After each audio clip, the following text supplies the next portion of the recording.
The Pathfinder panel is a powerful feature that allows you to generate new shapes from existing shapes. The behavior of this feature is truly based on the stacking order of objects in a document. Let's take a look at some examples. I'm beginning this video with the Pathfinder.ai file already open on my computer. And as you can see, we have a couple of different shapes or icons of artwork that we need to use as part of a larger project. And so these shapes that we have here have already been drawn. And what I wanted to do is show you some of the Pathfinder operations that we can apply. So I'm going to go ahead and start by zooming in on this pine tree.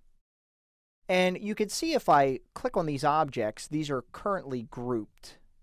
So I'm going to go ahead and go to the object menu and choose ungroup. And then what I want to do is basically, you can see that as I click on these individual elements, they're just simply shapes in and of themselves that got used as part of a bigger project.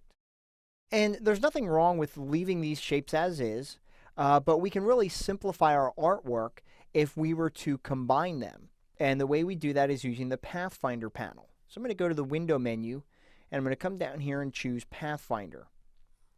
Now, one of the most common Pathfinder operations you're going to perform, and you can see up here at the top we have our shape modes, and those are the ones we're going to focus on. But we have other Pathfinders down here that we can use as well. So for example, what I'm going to do is I'm going to select everything in the pine tree except the trunk, the brown shape that we have down here at the bottom. And all of these elements are selected, and you'll see if you click on this first button, which is Unite, it's going to merge all of those pieces into one cohesive shape. And now we've really simplified our artwork. It's less intensive for Illustrator, and it makes it a lot easier to move around and change later on. So if we wanted to, we could kind of group those two components together, and we're good to go. Now we could do the same thing over here for this palm tree. And what I'm going to do, you can see that these are grouped as well. And I don't have the tree trunk here grouped. So what I'm going to do is click on the green components. We want all of the leaves selected. And once again, I'm going to click on the Unite option, and that's going to merge all of those components together as one. Now, before I go too far, let's look at a couple of examples. I'm going to grab my ellipse tool, and I'm going to go ahead and draw two shapes here. It doesn't really matter what color they're filled with. And I'm going to go ahead and overlap them. Now, if I select both of these and choose Unite, it's going to merge the two together. Let's go ahead and undo that. If I click the second button, it's going to do what's called minus front. And that's going to basically subtract the frontmost item from the backmost item. And you can see it leaves me with a little cutout of where they were overlapping. The third option is intersect, and that's going to leave me with only what's available when the two items have intersected one another. We'll undo that. And then the fourth option is exclude, and that's going to remove any areas that those components overlap. Now, the Pathfinders themselves do something a little bit different. If I click on this option, this is going to divide this into three different areas. I'm going to have to go ahead and ungroup this, and now you can see that we really have three separate items to use. I'm going to undo that a couple of times, get back to the two shapes here. And then we have the second button, which is trim. And the job of that, again, we're going to have to ungroup this. You can see that it trimmed what was behind the other object, but the appearance remained the same. Go ahead and step backwards a few times. So we'll select those. And the third button is merge. Okay, that does very much the same as Unite does. The fourth button here is crop. That's similar to what the exclude did, but you can see that this piece remains and it's really creating a mask here. I'm going to go ahead and undo that. And then we have the outline option, which creates outlines of those shapes, which can be useful at times. And then last but not least, we have the minus back, which is going to subtract the backmost object from the frontmost object. So it's kind of the opposite of minus front.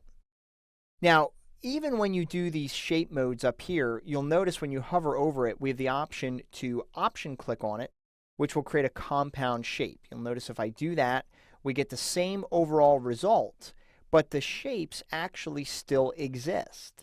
And if you actually double click to go into isolation mode, you'll see that you can actually move these around and change them. And then when you exit isolation mode, you're left with the overall appearance. Now, I want to put this into practice. If you slide way over here, we can see that we have this icon of a whale's tail that was created that we want to use for part of a larger project. And what I've done, I'm going to zoom out a little bit, I've created a whole bunch of basic shapes here. You can see I've got a rectangle, and I've got a couple of rounded rectangles, and those rectangles are rounded at different radiuses. And I did this to show you how you could effectively create one object from an existing object. So what I'm going to do here, I'm going to select these 3 items way down here at the bottom. And I'm going to come up here to my shape mode and click on the second button, which is minus front.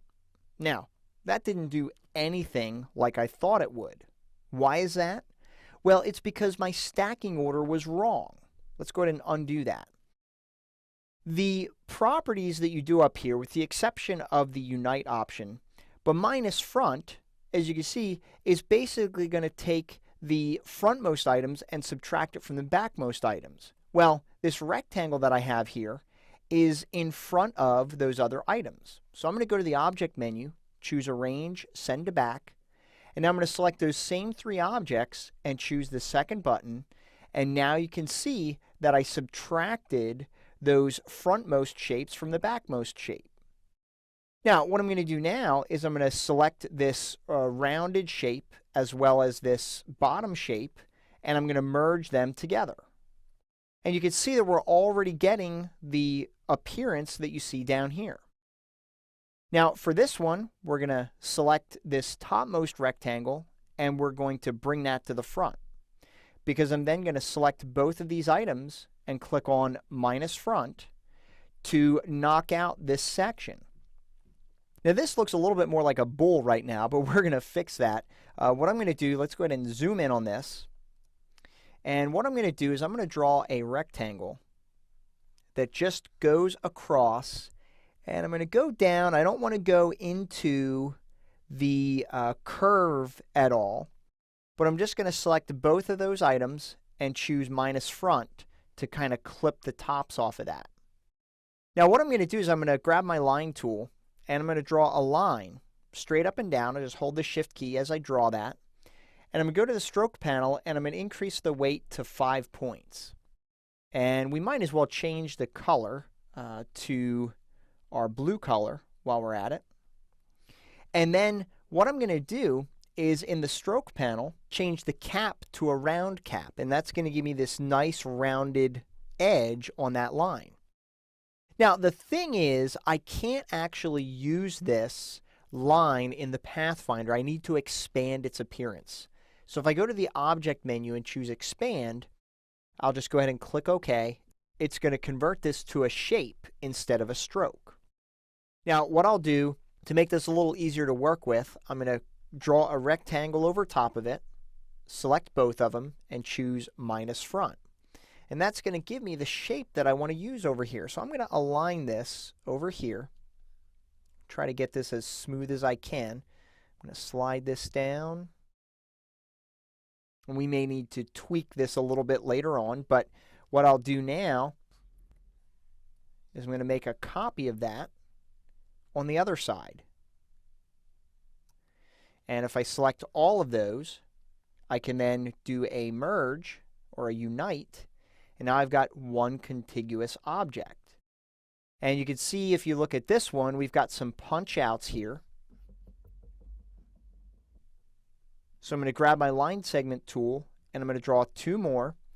And in the stroke panel, these are going to be 4 points. And I'm going to change the cap to a rounded cap again. And then I'm going to expand this. And then I'm going to position this right about here. I'm going to make a copy.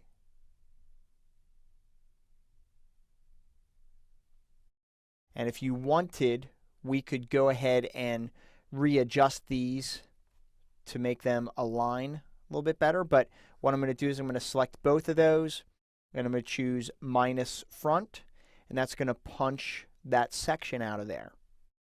Now, for the little swoop here, for the whale tail, there's a couple ways we could do this, but I'm not going to spend too much time here. What I'm going to do is I'm going to draw a square, and using my selection tool, I'm just going to rotate it on a 45-degree angle.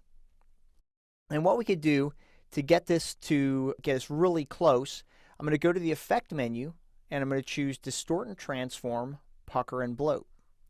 Turn my preview on, and I'm going to drag the slider down to create the shape that I'm looking for.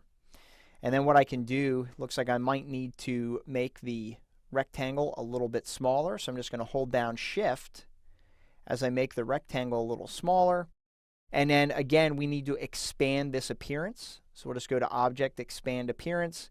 And then what we could do is we can just kind of drop this in here.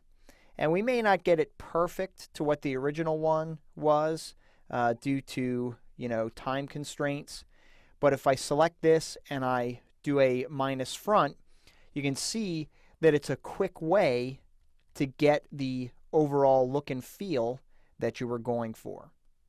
So although I didn't get it quite as perfect, just with a little bit of adjustment, I could have matched that up the way I wanted it to. But if you're creating this from scratch, you have the creative flexibility to adjust it any way you want.